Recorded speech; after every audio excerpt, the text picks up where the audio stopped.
Mga ka-DDS, panoorin po natin ang isang exclusive interview ni Sackur kay Maria Ressa sa recent cyber libel conviction niya at sa pananatili ng napakataas na approval rating ng ating Pangulo na 88%.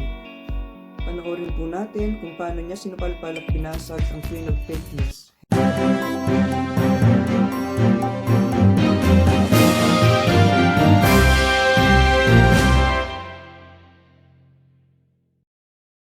Maria Ressa in Manila, welcome to Hard Talk. Thanks for having me, Stephen. The Philippines is not North Korea, nothing like. Well, who would want to be North Korea? You still face allegations of, my goodness, what a list, fraud, tax evasion, receiving money Right. from the CIA. I mean, you could be in court for years and years to come. As one looks at Duterte's approval ratings, they are consistently above 80% approval, the kind of figure that other leaders around the world could only dream about. And the Filipino public are well aware of what he's doing to the press. The Filipino public as a whole approves still of President Duterte's campaign against illegal drugs. They still seem to favor him despite all of the controversy about his latest anti-terror law, which you and others have described as a fundamental threat to freedom of expression. That's the third one, right? That's the third one I was going to say, this anti-terror bill. You have to get real in a way. Everything you say about what Duterte is doing is not deterring a really big majority of Filipinos from giving him their backing. But the drugs war, according to most Filipinos, has made their streets safer. Yes, they look at the fact that hardly any security personnel have been prosecuted for egregious use of violence, but they also look at the fact that thousands of drug dealers have been taken off the streets, and they like that. Let's start with your personal situation. You have, earlier this month, been convicted on this charge of cyber libel, as they're calling it. Has it changed things for you? Aside from the emotional roller coaster and the fact that we've crossed yet another divide, I think I'm pretty much on the same road I've been on for the last 4 years, which is really standing up for my rights, both as a Filipino and as a journalist. You're on bail, and I think your legal team have said there will be an appeal. Do you, in any sense, feel frightened right now?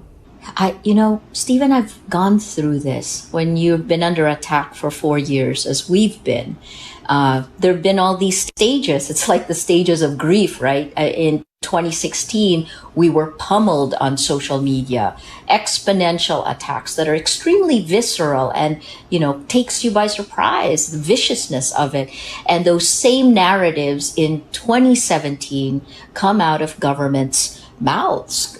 President Duterte himself then began to equate journalist with criminal. And then in 2018, 11 cases and investigations. I was in and out talking to officials. And 2019, the filing of these cases. I have 8 arrest warrants against me that were filed that year. That was only last year. And I was arrested twice, detained once. I feel like Alice in Wonderland, and I'm down in a rabbit hole. I'm going out, and I'm going to walk out. This verdict that happened on cyber libel, a story we published before the law we allegedly violated, was even in effect. Cements it now, right? That 2016, they're journalists are criminals. In 2020, after the weaponization of social media, the weaponization of the law, now I'm convicted. That's the death of 1,000 cuts of our democracy. There is no doubt that it is not just you that has suffered from repressive tactics coming from government agencies. We can all see that. But nonetheless, the notion that all sorts of freedom of expression are now curtailed and eliminated in the Philippines surely isn't right. If one looks at your country today, there is still a multitude of diverse opinion across the spectrum of politics in different platforms on the media, not least Rappler itself. After all, your website hasn't been shut down. It continues to this day. It has millions of eyeballs on it every single month. The Philippines is not North Korea, nothing like. Well, who would want to be North Korea, right? In the end, the Philippines is also living under a climate of fear and violence. In fact, when I last interviewed President Duterte, when he was already president, I was one of 4 journalists he gave an interview to in December of 2016. I asked him that specifically. I said, you know, Mr. President, now that you're in charge of actually protecting the Constitution, is it necessary to use violence? And he said, yes. He said it's necessary to use violence and fear. So while you see what looks like a multitude of voices, imagine that those voices also have a Damocles sword hanging over their heads. During our pandemic, people were, based on their posts on social media, people were arrested. I think there's a good veneer of legality for all of these, but we've certainly felt the walls closing in. In order to be able to continue publishing as Rappler, look what I've had to go through.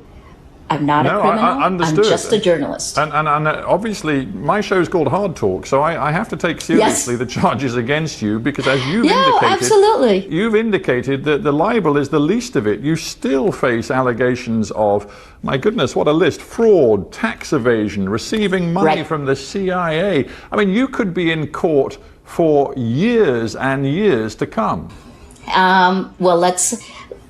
The only thing I can say is that these charges, the 8 criminal charges I'm facing, fall into 3 buckets. The first is cyber libel. The second is securities fraud. And in that, we'll throw in foreign ownership or foreign control, something violating something called the anti-dummy law. And then the third is tax evasion. And again, just like the first case, we were charged with tax evasion about 6 months after we received an award from the government for being a top corporate taxpayer. Then a little more than 6 months later, we're tax evaders pushed on social media. And in addition to that, to make this charge, they actually had to redefine Rappler from news organization to a dealer in securities. You know, so sure, let's do hard talk. I feel like as a reporter, as someone running a news organization, I give the government and the president the respect that the office demands, I think, you know. But the kinds of death by 1,000 cuts that we've had to absorb just to do our jobs, just to continue doing investigative reporting, I've never lived through anything like this. And I covered Southeast Asia's transition from authoritarian one-man rule to democracy, starting here in the Philippines in 1986. I think there are 2 answers to that question. The first one is the kinds of the propaganda machine and how it uses technology to essentially use it as a behavioral modification system. And I can explain that more later. But the propaganda is exponential and it lifts. When you hear President Duterte is the best, the defender of the poor, even though it's the poor who are dying in the drug war, right? So that's the first step. I think, you know, the age of social media, statistical surveys haven't been able to keep up with these shifts. The second one is, do people care? Yes. And I can see that just based on what's happened. And I think this in particular in 2020, 3 things have happened. We've had a pandemic, the lockdown. We are just in our 14th week of a very security-driven, militaristic lockdown. It's a lockdown when President Duterte has told Filipinos to stay at home. And he told troops that if they come out, if we break quarantine, he told them to, and this is a direct quote, he said, shoot them dead. That did happen. Almost more than 60,000 people have been arrested during this time period. And because we're locked down, I think there's been more introspection. The second is the shutdown. I'm going to stop you there, if I may, yeah. because it's fascinating what you're saying, but I'm just wondering where your evidence is, because I look at the latest polling I can find in the Philippines. There's a company I'm sure you know well, Social Weather Stations, who are widely respected, and their measurements suggest that the Filipino public as a whole approves still of President Duterte's campaign against illegal drugs. They still seem to favor him despite all of the controversy about his latest anti-terror law, which you and others have described as a fundamental threat to freedom of expression. That's the third one, right? That's the third one I was going to say, this anti-terror bill. You have to get real in a way. Everything you say about what Duterte is doing is not deterring a really big majority of Filipinos from giving him their backing. I think you have to look at the surveys and actually talk to the people who do the surveys. And the biggest question you have to ask them is, how do you count for fear? So before we went into lockdown, this was a question I asked all the time because these surveys are done in the homes of people. They have their numbers, they know who they are. They're normally, their names are given by their village chiefs, the barangay captains. How do you account for fear, right? So not saying that President Duterte isn't popular, because I think his homespun, this kind of, the guy you want to have a beer with, the grandfather you want to have a beer with, that's the narrative. I think that's appealing. Yes, but having said that, how do you count for fear? Right? Interesting question. And I tell you what that plants in my mind, a different idea about fear. Maybe for you, and let's be honest, for a relatively elite personality living in a nice part of Manila with perhaps more security than most Filipinos, it is easy for you to focus on the threats to freedom which you feel and the fear you talk about. But what about the other Filipinos whose fear is much more street level? It's much more about the insecurity. And your Rappler website has made a point of investigating the drugs war that Duterte has initiated for the last 3-4 years. But the drugs war, according to most Filipinos, has made their streets safer. Yes, they look at the fact that hardly any security personnel have been prosecuted for egregious use of violence, but they also look at the fact that thousands of drug dealers have been taken off the streets, and they like that. I think that's definitely the narrative, but if you dig deeper into the surveys, number one, and this is based on the UN report, one just released a few weeks ago, you can see that the people who die in the drug war are the poor. And you can also see in those surveys, it's not just the social weather stations, it's also Pulse Asia, you can see that President Duterte's support among the poorest of the poor has dwindled significantly compared to the AB, the people who are wealthy, who can cut the deals. I always say there are three things that really characterize living under the age of Duterte. You have to do one of these three things. The 3 C's: corrupt, coerce, or co-opt. And it isn't the poor that does that. In fact, I would say the poor suffers the most. So you look at this brutal drug war, depends on who you talk to. If you talk to the police, they'll say, oh, well, maybe about 6,000 to 7,000 people have died. They admit to that. And then you talk to the human rights groups and they say it's tens of thousands. Our own Philippine Commission on Human Rights places the number at 27,000. That was several months ago, right? So no, I think you have to look much deeper into the numbers, look at which of the demographics, and look at who's winning and who's losing. Let me ask you a personal question, and be brief if you can. Sure. As the boss of Rappler, which is known for its investigations, including of the drugs war, do you now think very carefully before commissioning any reporter to dig into what is happening on the streets? I'm mindful that journalists have been killed this year. More than 100 journalists have been killed in the last couple of decades in the Philippines. It is dangerous being a journalist. Are you now fearful for your own staff? That's a really good question. In a way, we've been forged in fire. And I think the biggest lesson we've learned in the last 4 years is that when there's a Damocles sword hanging over your head, if you let it affect you, then you've lost it. And what we've done is we've doubled down on our investigative reporting. We know it's really important. We know we have to do this now. So I don't actually make the assignments in Rappler, but what I see in our team is this renewed commitment. They're tireless. And we have a young team. Rappler is about 100 people. We're 63% women. The median age is 23 years old. The reporter that President Duterte bullied. Like, he basically faced her down. She was like 26 years old when he did that. So no, I think that I don't have to encourage Rappler to do investigative reporting. I think they're doing it on their own. And all I'm trying to do is keep the sky from falling. Let's talk about international reaction and response to what is going on in the Philippines right now. We have international NGOs like Amnesty International condemning what they call, quote, a policy of large-scale murdering enterprise, they call it. We had, as you said, the UN Human Rights Office report referring to near impunity offered to Philippine security personnel. But what we also see is that consistently over the last 4 years, Donald Trump, for example, has referred to President Duterte as his friend. We see a very close relationship developing between Duterte and the Chinese government. And we see, for example, that the International Criminal Court, which appeared to be ready to investigate what was happening in the Philippines, has essentially been neutralized because the Philippines has refused to recognize its legitimacy. The international community, frankly, has let you down, hasn't it? I wouldn't say that. What I would say is that the Philippines is punching above its weight in terms of determining the geopolitical power balance.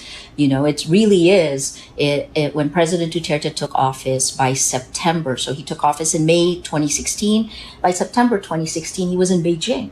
And he announced the pivot of the Philippines, a key country in the South China Sea conflict, right? What we call the West Philippine Sea. He announced that the Philippines would pivot away from the United States to China and Russia. He tosses this in.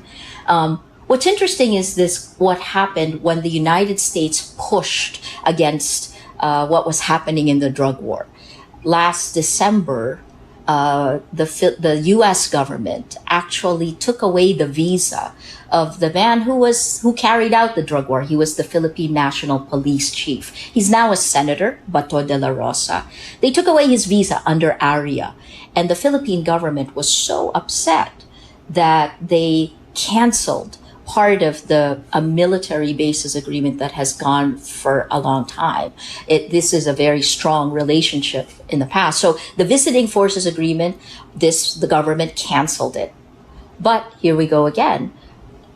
Just this month, the Philippine government gave notice that they were not going to cancel that, and it's back up. So my point, well, you're making my point for me, that whatever the detail of difficulties, geostrategic difficulties in a relationship between the United States and the Philippines, in the end, there seems to be a sort of brotherhood feeling between Donald Trump and Rodrigo Duterte. And it's not surprising, given that they are, you could argue, populists of a similar style. They have contempt for much of the media, which we've discussed. They both seem to see journalists, quote unquote, as enemies of the people. And they both, it is true to say, have found a way of communicating through social media, through using Twitter and Facebook platforms in a way that politically is extraordinarily successful. I would agree with you. And I think part of what's important, but let me first answer that question that you asked, which is, did it let me down? No, absolutely not. I understand the geopolitical power play at work here, but I think what you're seeing both in the Philippines and in the United States is very similar to what's happening in many democracies around the world, including in the UK. And this is the role of technology. Facebook is our internet in the Philippines. There's 71 million Filipinos. We spend the most time on the internet and on social media globally. And I think it's the 5th year running. That's Hootsuite and We Are Social. That's their number.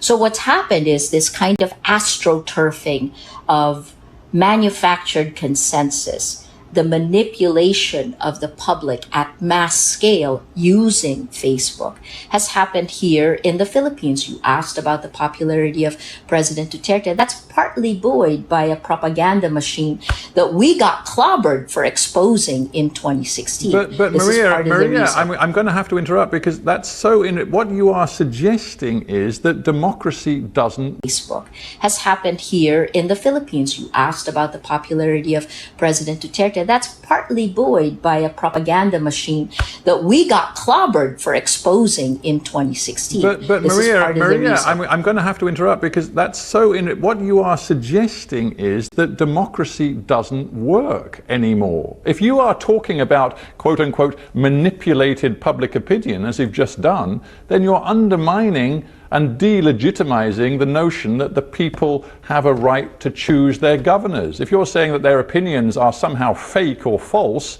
where is democracy? That's exactly what I'm saying, that democracy is essentially dead. And part of what killed it are social media platforms that have become behavioral modification systems. If you look at what's happened all around the world, starting in 2017, studies have shown that cheap armies on social media are cutting down democracy, rolling it back. In 2017, it was in 27 countries. In 2018, that doubled. In 2019, it was up to 70 countries. And these are different research studies, right? But so this the is problem dangerous we have territory. right now, This is, if I may say so, dangerous territory, because you're Sure. suggesting to me that President Duterte, in the end, is illegitimate and doesn't have a mandate, when patently, No, on that's not what paper, I'm saying. this man has an extraordinary mandate. That's not what I'm saying. What I'm saying is, first of all, he doesn't have an extraordinary mandate. He was one of 5 presidential candidates. He had, out of 61 or 62 million voters, he had 16 million votes. That's what elected President Duterte. That's okay. Of 5, he won the majority of the 5, right?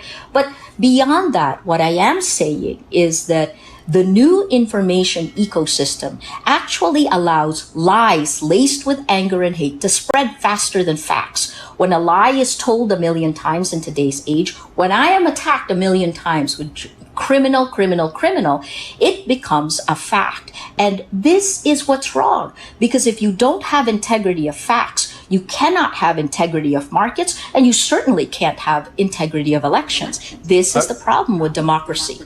A final thought then. I'm very mindful that you returned to the Philippines from the United States after the People Power Revolution of, I believe it was 1986, and you made your life in the Philippines after that.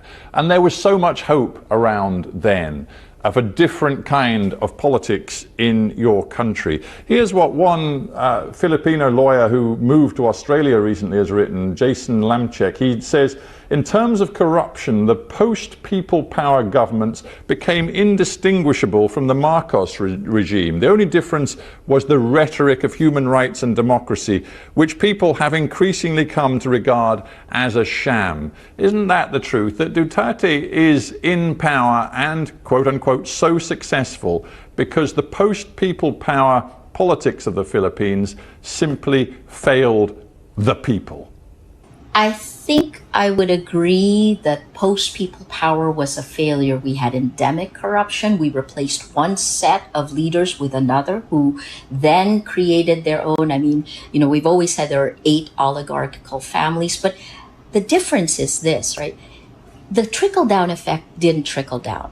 There was a perfect storm, and this happened globally. This is part of the reason you're seeing a trend back to a form of, I would say, almost fascism, right? Because liberal democracy didn't deliver its promise. But having said that, we should not be moving the other direction. And that is the challenge to every democracy here. Part of what's enabled that is social media. When the gatekeepers, the journalists, the news organizations used to be gatekeepers, we kept the public sphere. We all agreed on the facts. Now that the gatekeepers are tech companies, the abdication of that responsibility has had huge impact. And what we're seeing now is the growth of, oh my gosh, I'm even going to say almost like fascism all around the world. And this is scary for me here in the Philippines because we're one of the first signatories for the UN Declaration of Human Rights. And yet I see Filipinos, things I would have thought would have been unbelievable. Filipinos are saying it's okay to kill. Filipinos saying that, democracy doesn't work. Maybe it doesn't. But I guess this is where I would like to see Filipinos weigh in. We shouldn't look away. We should make an active choice. And when you see your rights getting pushed back, I personally saw my rights being violated when that happens, are we going to accept that? Because then that will fundamentally change democracy. So maybe we should. Yeah, so we have to end, but I'm just thinking, never mind the threat of prison now hanging over your head, you continue this fight. It's not just about prison. The journey is the battle, because I think there's so much more at stake. If it was just me, I would, I'd be quiet. Why not? But there's so much at stake for us right now. I became a journalist in 1986, and I'm a journalist today. I'm at my most senior, and I want to make sure that I do the right thing for democracy, for journalism. Maria Ressa, thank you very much indeed for being on Hard Talk. Thanks for having me. Yan po mga kadides, napanood po natin ng isang panayam kay Maria Ressa na si Stephen Sackur ay meron ng conclusion at halatang halata po na ayon sa kanyang body language ay hindi po siya umaayon sa lahat ng sagot ni Maria Ressa. Sige po, hanggang dito lang po. Magandang araw at marami pong salamat.